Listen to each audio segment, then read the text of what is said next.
नमस्कार, मैं हूं आपके साथ अली मतर। अपना बिहार में खबरों की शुरुआत करते हैं। पटना में रिश्वतखोर पुलिसकर्मियों पर बड़ी कार्रवाई हुई है। पटना सिटी के चौक थाना क्षेत्र के कंगन घाट पर रिश्वत लेते 2 पुलिस वालों को गिरफ्तार किया गया है।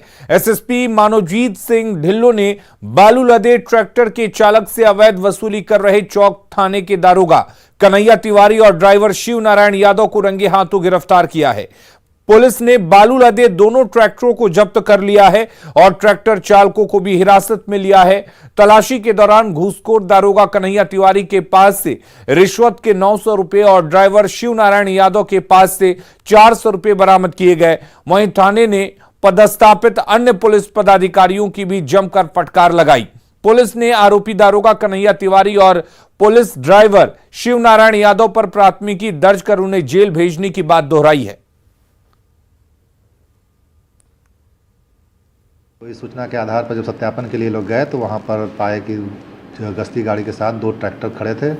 जब उन ट्रैक्टर चालकों से पूछताछ किया गया तो उनके द्वारा बताया गया कि हाँ, इन लोगों को हमारे बालू के लिए लोग अवैध वसूली हमसे कर रहे थे और हमसे पैसा लिए हैं।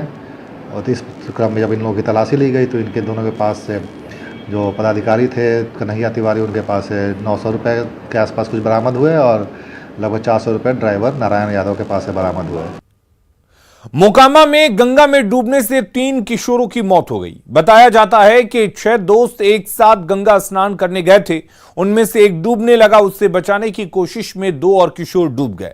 मृतकों के नाम सूरज कुमार, हर्ष कुमार और राहुल कुमार हैं। तीनों की उम्र 17 से 18 साल है।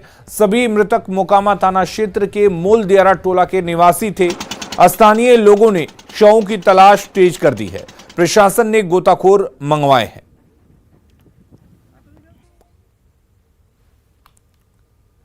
जमुई के कोल्हुआ गांव में एक किशोर की मौत के बाद भारी बवाल हुआ है। बताया जा रहा है कि युवक की बरनार नदी के गड्ढे में डूबकर मौत हो गई थी। लड़के की मौत के बाद ग्रामीणों ने जमकर बवाल मचाया है। इस दौरान मौके पर पहुंची पुलिस पर आक्रोशित ग्रामीणों ने पथराव किया, जिसमें पुलिस का वाहन क्षतिग्रस्त हो गया। बताया जा रहा है कि नदी में स्नान के दौरान राहुल गहरे गड्ढे में चला गया, जिसमें डूबकर उसकी मौत हो गई। जिसके बाद लोगों ने जमुई गिद्धौर सड़क मार्ग को जाम कर दिया और शव के साथ सड़क पर प्रदर्शन करने लगे। आंदोलन के दौरान बालू घाट पर लोगों ने कई कागजातों में भी आग लगा दी।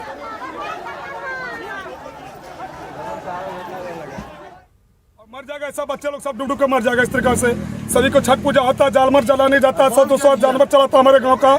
ये भी बच्चे लोग जब जाते हैं ये भी मर जाएंगे किसी समय।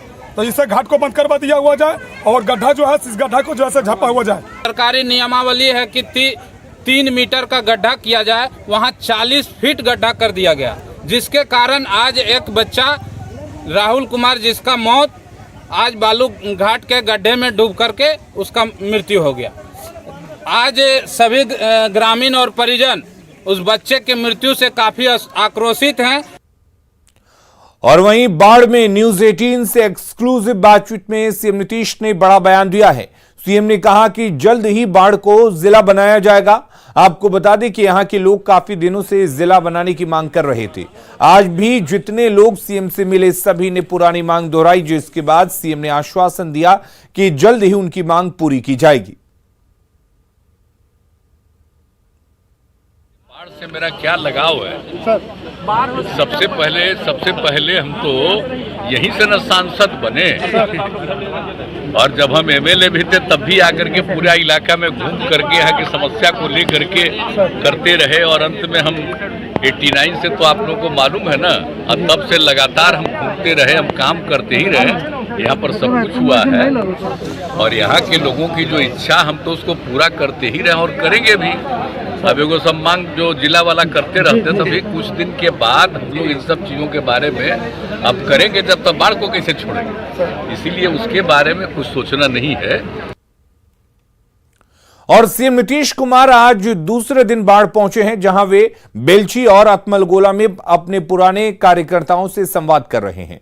सीएम एक एक कर पुराने कार्यकर्ताओं से मिल रहे हैं और उनकी समस्या सुन रहे हैं।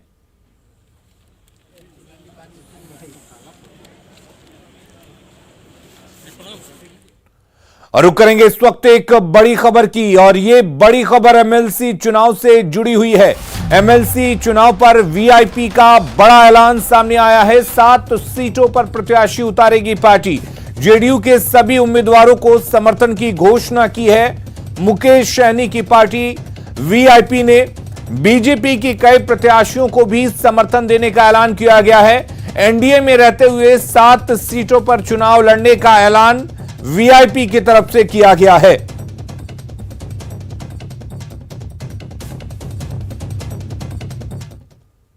बोचहां सीट को लेकर सियासी घमासान शुरू हो गया है। इस सीट पर एनडीए गठबंधन के अंदर ही ठन गई है। बीजेपी बेबी कुमारी को प्रत्याशी बनाने की बात कर रही है, तो मुकेश सहनी ने मुसाफिर पासवान के बेटे अमर पासवान को प्रत्याशी बनाने का ऐलान कर दिया है। आरजेडी की ओर से इस बार रमई राम की बेटी गीता देवी को प्रत्याशी बनाया जा सकता है। जहां तक बात है बोचहां सीट पर, तो बोचहां सीट पर पहले बेबी कुमारी विधायक रह चुकी हैं। वैसे गठबंधन में आपस में बातचीत करने के बाद ही कुछ परिणाम निकलता है, तो व्याकुल भारत होने से कुछ होता जाता नहीं है। गठबंधन में बातचीत से ही सारे सिस्टम को तय होती है, और कभी भी गठबंधन में जो दल शिष्टाचार के सीमा को लांघ जाते हैं उनके लिए कुछ बच नहीं जाता है। बोचहा सीट गठबंधन की सीट है और वीआईपी की सीट है, और बोचहा से वीआईपी गठबंधन में चुनाव लड़ेगी। इसमें कहीं कोई इफ बट नहीं है। ये कोई समस्या नहीं है। वो परंपरागत तौर से एनडीए की सीट रही है, तो एनडीए के घटक दल मिलेंगे और तय हो जाएगा कौन उम्मीदवार जाएगा और मजबूती से जीतेगा। जीत में कोई अतिशयोक्ति नहीं है। मुकेश सहनी ने उत्तर प्रदेश का चुनाव भाजपा से अलग भाजपा के खिलाफ लड़ा और बुरी तरीके से उन्हें हार हुई। इसका मतलब अब यह है कि बोचहां की सीट जो मुकेश सहनी की सीट थी, अब किसी भी हालत में भाजपा गठबंधन मुकेश सहनी को नहीं लड़ने देगा। उत्तर प्रदेश का बदला मुकेश सहनी से बिहार में लिया जाएगा। वैसे भी मुकेश सहनी की भाजपा के लिए अब कोई राजनीतिक उपयोगिता नहीं रह गई है। इसमें एनडीए के अंदर सिर्फ फुटअव्वल हो रही है। वीआईपी पार्टी का स्वाभाविक उम्मीदवारी वहां बनता है, इसलिए कि वीआईपी पार्टी ही 2020 में लड़ी थी, लेकिन बीजेपी अब अपनी उम्मीदवारी की ताल ठोक रही है। वीआईपी और बीजेपी के अंदर ठन गई है। एनडीए के अंदर सिर्फ फुटअव्वल शुरू है। बिहार में 24 सीटों पर होने वाले स्थानीय प्राधिकारी चुनाव को लेकर तेजस्वी यादव काफी सक्रिय नजर आ रहे हैं। तेजस्वी आज दरभंगा के लिए रवाना हुए। पटना में तेजस्वी ने आरजेडी के जीत का दावा किया। वहीं तेजस्वी ने गोपालगंज में 5 लोगों की संदिग्ध मौत पर सरकार को घेरा। तो जनप्रतिनिधि जो है इसमें वोटर्स होते हैं जो भी चुनाव जीत के आए हैं, और इस बार ज़्यादातर जो जीत के आए हैं वो हमारे ही पार्टी के विचारधारा को जो मानने वाले लोग हैं, ज़्यादातर वही लोग हैं। तो उम्मीद है कि हम लोग जो है अच्छी खासी सीटें जीत के आएंगे। नहीं, पुलिस तो अपने काम को कमियों को छुपाएगी ही ना। अब परिजनों का क्या कहना है, पहली बार भी गोपालगंज में ऐसा देखा गया कि परिजनों पे जो है काफ़ी दबाव डाला गया, ये ना बोलने के लिए कि भाई जहरीली शराब से मौतें हुई हैं। तो ये तो अब किसी से छुपा नहीं, पुलिस जो भी बोले, लेकिन लोग तो अपने आँख से देख रहे हैं ना, लोग तो जान रहे हैं ना कि क्या स्थिति है बिहार में। होली से पहले बिहार की कई जेलों में एक साथ छापेमारी हुई है। 18 दिनों के भीतर यह दूसरी छापेमारी है। आप अपनी टीवी स्क्रीन पर सीवान, गोपालगंज, छपरा, किशनगंज और बेतिया की जेलों में छापेमारी की तस्वीरें देख रहे हैं। सीवान मंडल कारा में एसडीएम और एसडीपीओ के नेतृत्व में छापेमारी हुई, जिसमें कोई आपत्तिजनक सामान बरामद नहीं हुआ। वहीं गोपालगंज मंडल कारा में डीएम और एसपी के नेतृत्व में छापेमारी हुई, वहां भी कुछ भी आपत्तिजनक चीजें नहीं मिली। छपरा जेल में सदर एसडीओ और डीएसपी की अगुवाई में छापेमारी हुई। वहीं किशनगंज मंडल कारा में एसडीओ और एसडीपीओ के नेतृत्व में 2 घंटे से ज्यादा समय तक छापेमारी की गई। 5वीं तस्वीर बेतिया की है, जहां पर प्रशासन की मौजूदगी में पुलिस ने बेतिया जेल में छापेमारी की। रुक करेंगे इस वक्त एक बड़ी खबर की। शराब तस्करों पर बड़ी कार्रवाई हुई है। मद्य निषेध विभाग ने शराब तस्करों पर बड़ी कार्रवाई की है। कोलकाता से 3 शराब तस्करों को गिरफ्तार किया गया है। गिरफ्तार तस्करों से फिलहाल पूछताछ जारी है। तस्करों को प्लेन से पटना लाया गया है। पटना एयरपोर्ट पर ही पूछताछ की जा रही है। और गोपालगंज में 5 लोगों की संदिग्ध मौत के बाद एक तरफ परिवार मुखिया पर अंगूठे का निशान लेकर जबरदस्ती बयान देने की बात कही है, वहीं अब मृतक के परिजनों को धमकी भी दी जा रही है, जिसमें शराब पर बयान देने पर जेल भेजने की धमकी दी जा रही है। मृतक जय किशोर के बहन का वीडियो सामने आया है, जिसमें वो धमकी देने की बात कह रही है।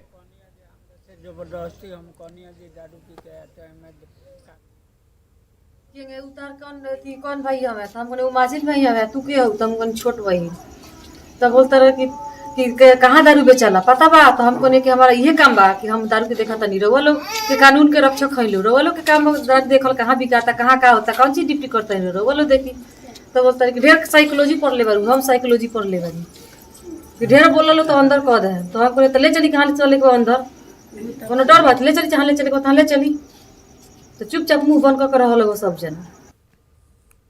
गोपालगंज में 5 लोगों की संदिग्ध मौत के मामले में मद्य निषेध मंत्री सुनील कुमार ने कहा कि इस मामले की लीपापोती नहीं होगी, जरूरत पड़ी तो पटना से जांच की टीम जाएगी।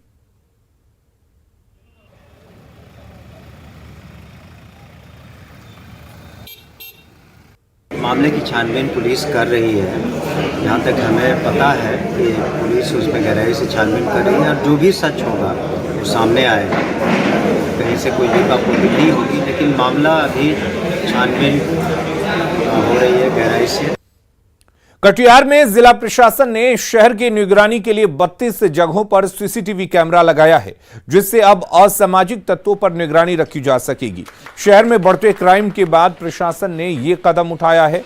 नगर थाने में सभी सीसीटीवी कैमरों की निगरानी के लिए कंट्रोल रूम बनाया गया है। डीएमएसपी ने बताया कि जल्द ही बाकी बचे सभी जगहों पर सीसीटीवी कैमरे लगाए जाएंगे।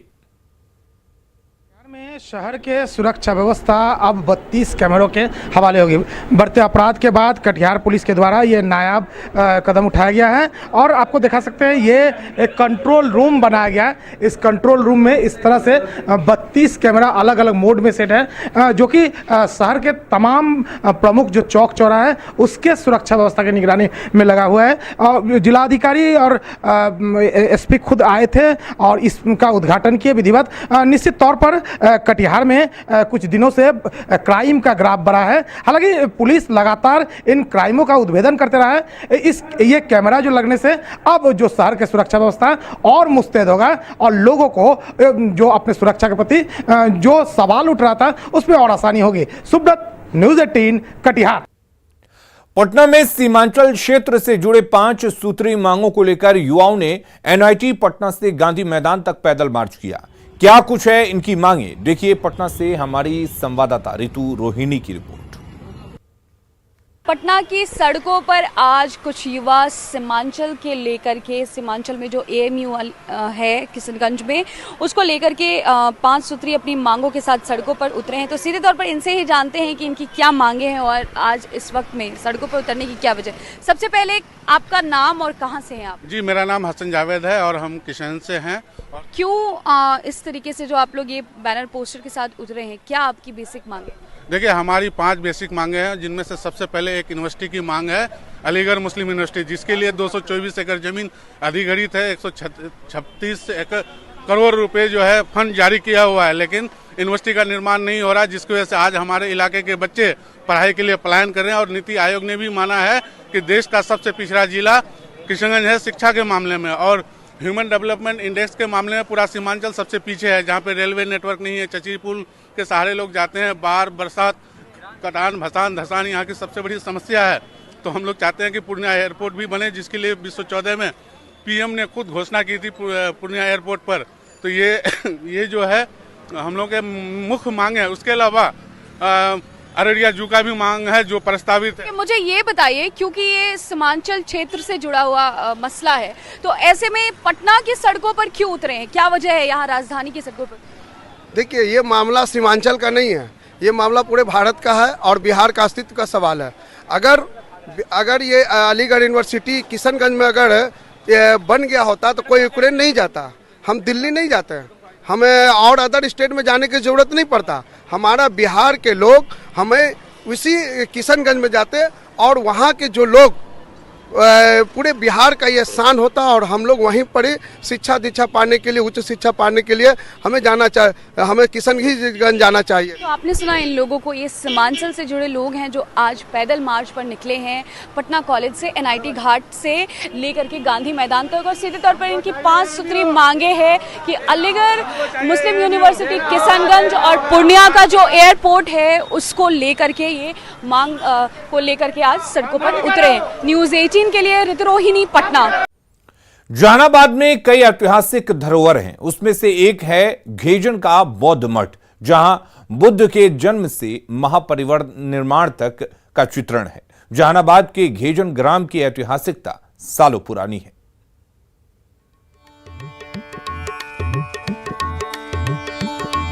जहानाबाद जिला मुख्यालय से 25 किलोमीटर दूर है घेजन।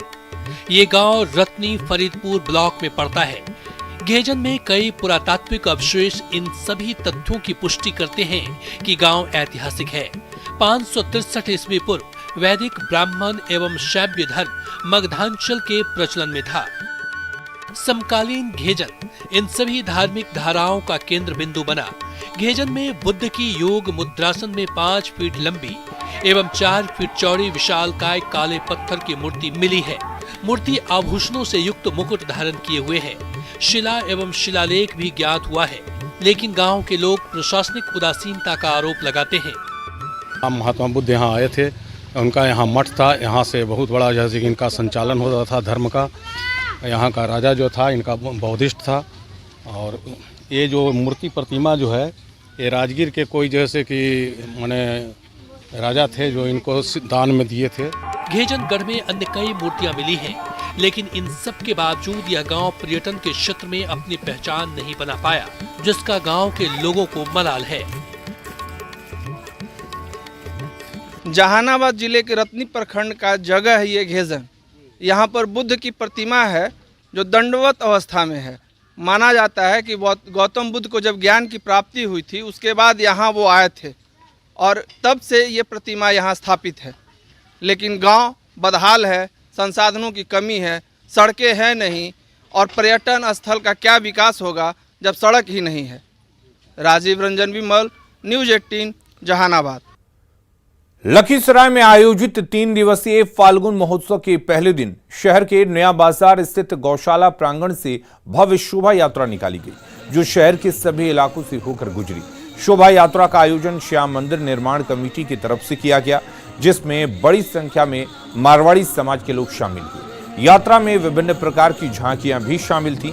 यात्रा के दौरान महिलाओं ने हाथ में श्याम निशान लेकर प्रभु का जयकारा लगाया।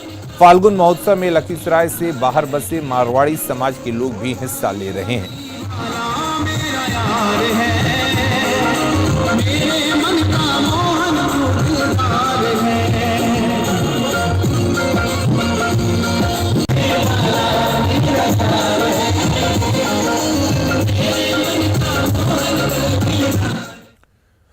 और अपना बिहार के इस बुलेटिन में फिलहाल के लिए इतना ही। आगे देखेंगे झारखंड की खबरें जोहार झारखंड में।